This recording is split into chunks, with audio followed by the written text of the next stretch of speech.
Dark clouds gathered as night fell over the steaming tropical jungles that covered southeastern Mexico.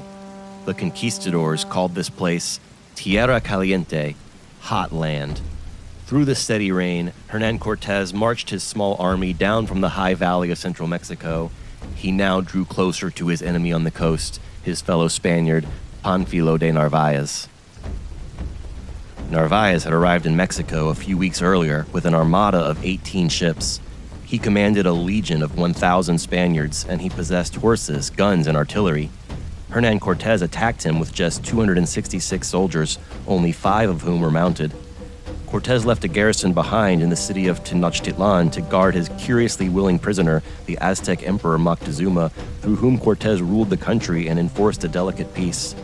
Narváez's arrival had threatened that peace and undermined his authority, and he must be dealt with immediately.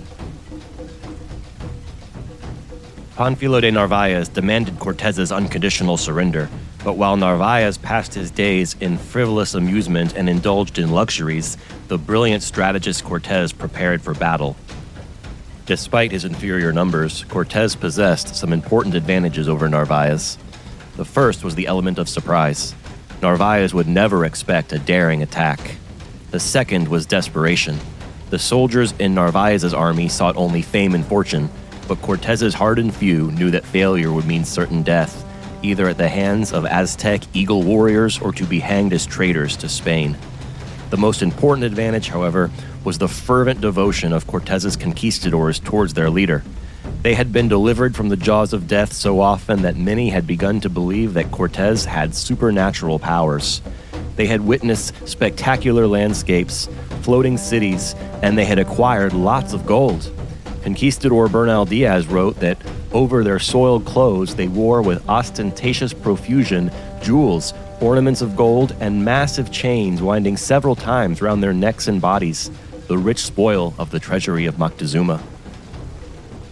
In Hernán Cortés's final speech before the surprise attack on Narváez's camp, he raised his voice and reminded them of all they had been through together over the last 6 months, and that now they were to be defrauded, not by men holding a legal warrant from the crown, but by mere adventurers with no better title than that of superior force.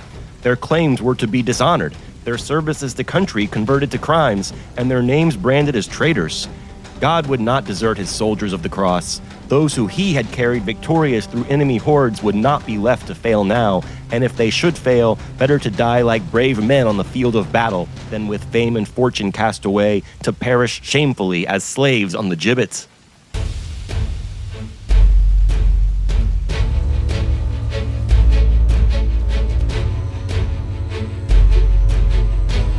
At the end of our last video, Pánfilo de Narváez was leading a rampaging Spanish army across Cuba after his patron, Diego Velázquez de Cuellar, had been granted permission by King Ferdinand to conquer and colonize the island. According to embedded Catholic priest Bartolomé de las Casas, Narváez was cruel to the indigenous Taíno people, and he oversaw a horrific massacre at Camagüey. Las Casas wrote of the massacre that, quote, "The careless Narváez was watching murders being done without saying nor doing anything, nor moving any more than if he had been made of marble."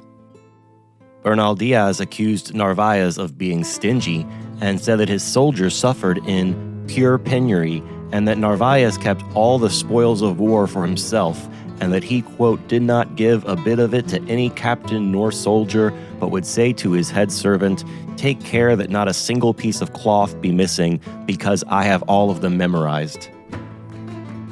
Pánfilo de Narváez was rewarded for his service to Governor Velázquez with a large encomienda of land in Cuba and many enslaved indigenous people to work it. He would marry, settle down, and begin a family there. Hernán Cortés was a restless young hidalgo from Medellín, Spain. As a young man, he chose a military career over a law career. Cortés started out as Velázquez's secretary in Hispaniola, but had greatly impressed the governor with his military skills and leadership during the conquest of Cuba. Historian William Hickling Prescott writes that Cortés spent most of his free time studying military tactics and chasing women, including some married ones. Whereas Narváez was regarded as elitist and condescending, Cortés was known for being quick-witted and charming and was a favorite among the soldiers. When Cortez had been offered an encomienda of land following the conquest, he declined, telling the secretary that he had come to get gold, not to till the soil like a peasant. One day in 1517, a sailor named Cordova returned to Cuba from unexplored lands to the west, carrying specimens of curiously wrought gold.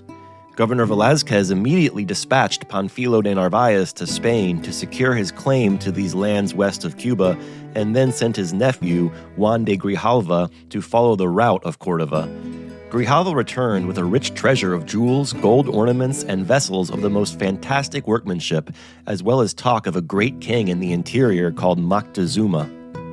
A larger expedition was soon organized, and Hernán Cortés successfully campaigned to be placed in charge. According to Prescott, on the day before Cortez's expedition was to sail, Velázquez became concerned that his appointee was too ambitious and uncontrollable to be fully trusted, and he had a change of heart. But when Cortés was warned by a friend of Velázquez's intentions, he called his sailors together and departed immediately, missing Velázquez at the port by minutes and making stops at cities along the coast to purchase supplies on the governor's tab. Cortés landed near the present-day city of Veracruz. He constructed fortifications and a wooden palisade, which he named Villa Rica de la Veracruz, rich city of the True Cross. Cortés's presence attracted lots of attention, and he hosted delegations from Moctezuma at Villa Rica. Cortés put on impressive demonstrations, riding his horses thunderously up and down the beach and firing his cannons. He told them he represented a great king from across the sea, Carlos I, and he collected tribute on behalf of his king in the form of gold, fine clothes, and even 20 enslaved women who were natives of Tabasco. One of them, christened Doña Marina, would become his translator, wife, and the mother of his child. Cortés loaded a ship with gold and instructed its pilot to bypass Cuba and sail directly for Spain. Along with the precious cargo was a petition signed by all of Cortés's men requesting that he be made governor of the new lands and accusing Velázquez of disloyalty to the crown. Cortés then declared Villa Rica to be an independent colony, denouncing all ties to Cuba, and he began his march into the interior for a fateful meeting with Moctezuma. Back in Spain, Carlos I was busy being crowned Charles V, King of the Holy Roman Empire, and had little time for colonial squabbles. When Velázquez received news of Cortés's betrayal and the king's indifference, he was furious. Pánfilo de Narváez, recently returned from Spain, was tasked with organizing an army to go after Cortés. Rumors of Moctezuma's immense wealth had permeated the island, and so Narváez had no trouble recruiting soldiers, and to one observer, it seemed as though every white man had left the island all at once. Pánfilo de Narváez arrived on the Mexican coast just north of Villa Rica. His many horses required a constant supply of fresh water, and so they followed a river from the landing place to the city of Zempoala. Zempoala was one of the larger and more important Totonac cities in the region, and estimates of its population at that time ranged from 25,000 to 30,000 inhabitants. When Narváez arrived, the Totonacs were living under the domination of the Aztec Empire, and they were subject to tribute demands. Narváez's army occupied the city, setting up defensive positions and choosing a temple atop the main teocalli, a type of truncated stone pyramid, to be his personal residence. Upon learning of the existence of Villa Rica, but that Cortés was not there, Narváez dispatched a small emissary consisting of a priest, notary, and 4 soldiers to give word that he had taken command of the Spanish presence in the country. One of Cortés's most loyal officers, Gonzalo de Sandoval, led the garrison at Villa Rica. His scouts had already informed him of Narváez's landing. He and his men were prepared to fight to the death defending their fort. They were insulted that Narváez had only sent 4 soldiers and a priest. When Narváez's priest, Father Guevara, declared that Hernán Cortés was now a wanted criminal, Sandoval told him that only his respect for the cloth prevented him from giving Guevara the flogging he deserved. Sandoval decided that the priest should give the news to Cortés himself, and with that he had Father Guevara and the notary bound up and strapped to the backs of Indian porters to be carried like luggage over the 200-mile trip to the capital.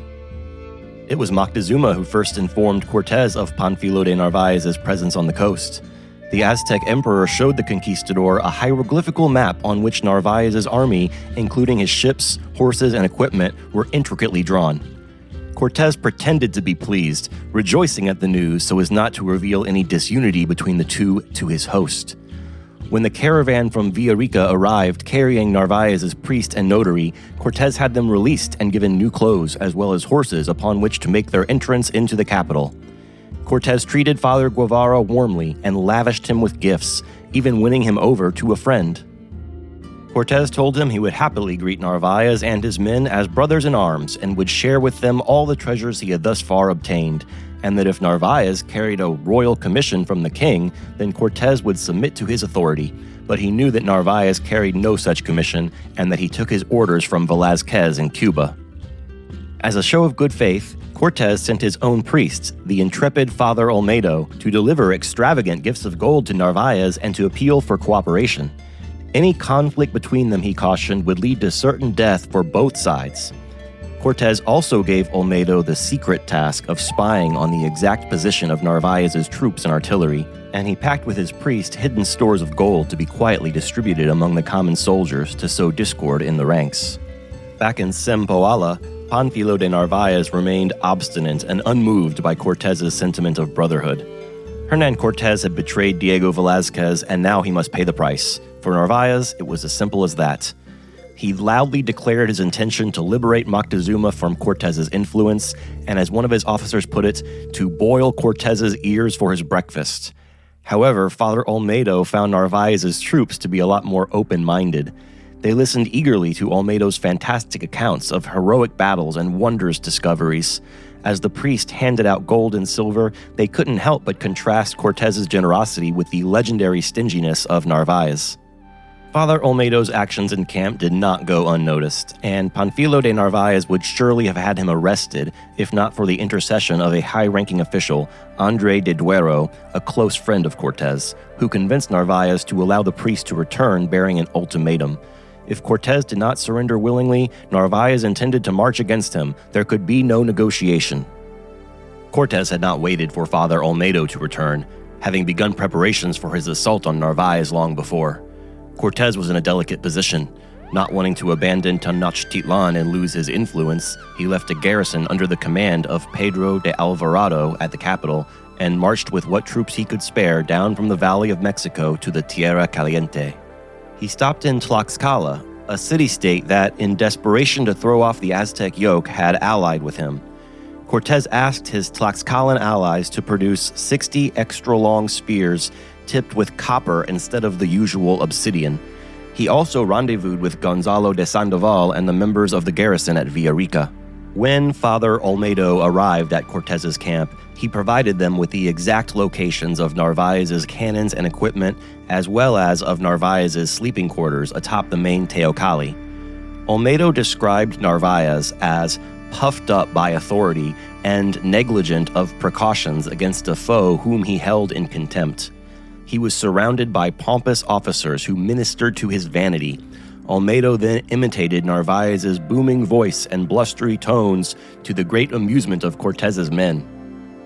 On the very day Cortez arrived at the Rio de Canoas near Zempoala, Pánfilo de Narváez had placed himself at the head of his troops and rode out to meet him. But seeing no sign of his rival, and with rain beginning to fall in torrents, he withdrew back to the city. Before returning, Narváez left 2 sentinels at the spot and ordered 40 horsemen to patrol the river. Cortez's army was so silent that night against the cacophony of the thunderstorm that they surprised Narváez's sentinels, capturing one while the other managed to escape. When this sentinel arrived in the town, his report was not initially credited by the officer whose sleep he disturbed, who suggested he had mistaken the sound of the wind and the swaying of the bushes for the enemy. By then, Cortez and his men had crossed the river, which was swollen by rain. At the edge of Zempoala's suburbs, Cortez took Gonzalo de Sandoval aside and pointed to a light on top of a stone pyramid. "It's the quarters of Narváez," he told him, "and it must be your beacon." He and 60 hand-picked fighters were to go after Narváez himself using the copper-tipped spears made by the Tlaxcalans to charge up the stairs. Another officer, Cristobal de Olid, was assigned to the largest division. Olid was to capture Narváez's artillery and to create a diversion for Sandoval. Hernan Cortez kept the remaining 20 soldiers with him to help wherever they were most needed. Soon it became impossible to continue unnoticed, and when the general alarm was finally raised, Cortez shouted the watchword of the night, Espiritu Santo, and all were to action. Word of the surprise attack quickly reached Narvaez's quarters, and in an instant, an explosion of bustle and confusion.